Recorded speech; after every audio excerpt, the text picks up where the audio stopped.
తెలుగు భక్తి మార్గం ఛానల్ ప్రేక్షకులు నమస్కారం.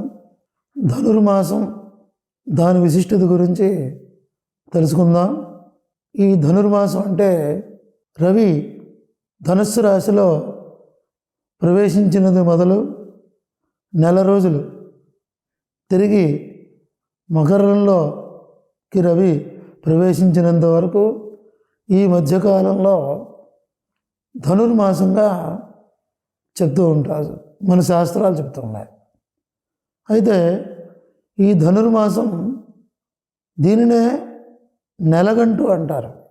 నెలగంటు అంటే ఈ సంవత్సరం ఈ నెల 16వ తేదీ శనివారం రాత్రి సుమారుగా 12:30-1 సమయంలో ధనస్సు రాశిలో ప్రవేశిస్తాడు రవి.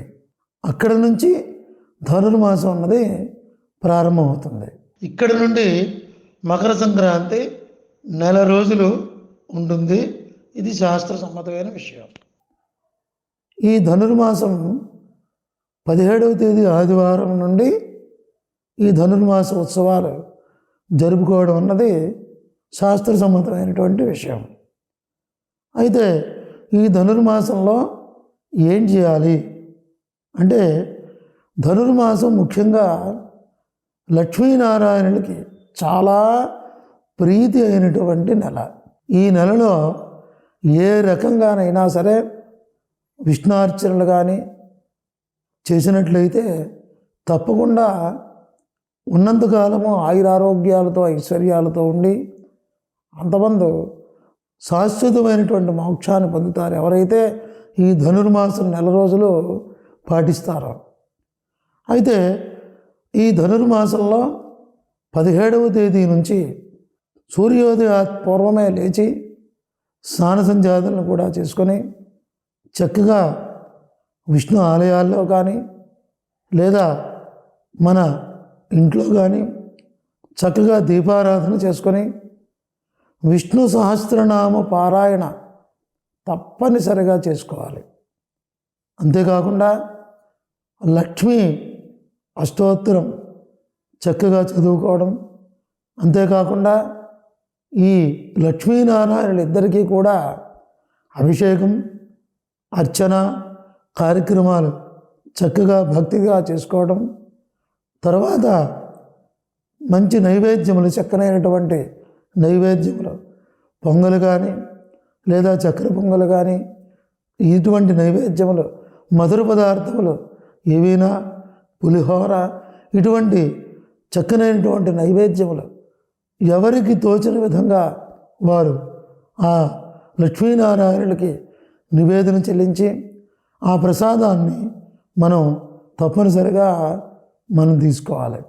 అంతేకాకుండా ఈ ధనుర్మాసంలో ఎవరైనా సరే మధ్యాహ్నం భోజనాదుల కార్యక్రమాలు ఎవరినైనా బ్రాహ్మణుని పిలిపించుకొని చక్కగా వారికి భోజనం పెట్టి వారికి వస్త్ర దక్షిణ తాంబూలాలు ఇచ్చి వారికి నమస్కారం చేసినట్లయితే సాక్షాత్తు శ్రీమన్నారాయణమూర్తి విష్ణుమూర్తి చాలా సంతోషిస్తాడు. ఎందుకంటే నమో బ్రహ్మణ్య దేవాయ గోబ్రాహ్మణ హితాయ చ జగద్ధితాయ కృష్ణాయ గోవిందాయ నమో నమః అని చెప్పినట్లుగా బ్రాహ్మణులకి ఎవరైతే భోజనం పెట్టి సత్కరిస్తారో విష్ణుమూర్తి చాలా సంతోషిస్తాడు.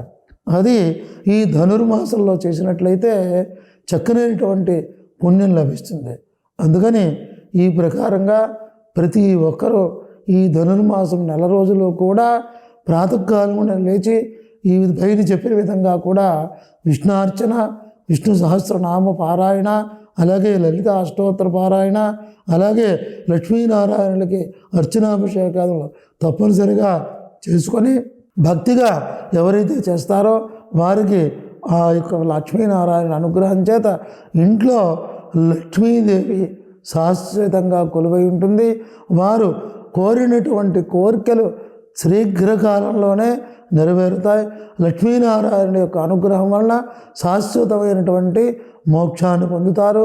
ఇది ఈ ధనుర్మాసంలో చేయడం వల్ల విశేషమైనటువంటి ఫలితంగా లక్ష్మీనారాయణ అనుగ్రహం కలుగుతుంది కనుక విశేషమైనటువంటి ఫలితాన్ని ఇచ్చేటువంటి ఈ ధనుర్మాస వ్రతాన్ని చక్కగా ఈ నెల రోజులు అందరూ తరతమ భేదములు లేకుండా అందరూ ఆచరించి చక్కనైనటువంటి ఫలితాన్ని పొందాలని, శాశ్వతమైనటువంటి మోక్షాన్ని పొందాలని తెలియజేస్తూ మరిన్ని విషయాల కోసం రాబోయేటువంటి ఈ మార్గశిర మాసంలో వచ్చేటువంటి పర్వదినాలు అయితేనేమి, ధనుర్మాసం అయితేనేమి, ఇటువంటి పర్వదినాల కోసం తదుపరి వీడియోల్లో తెలుసుకుందాం. తర్వాత మరలా కలుసుకుందాం. అంతవరకు ఈ తెలుగు భక్తి మార్గం ఛానల్ ప్రేక్షక అందరికీ కూడా తెలియజేసినటువంటి విషయం ఏమిటంటే అందరూ ఈ ఛానల్ని అందరూ చూడండి, సబ్స్క్రైబ్ చేసుకోండి. ఇవి తెలియజేస్తూ స్వస్తి.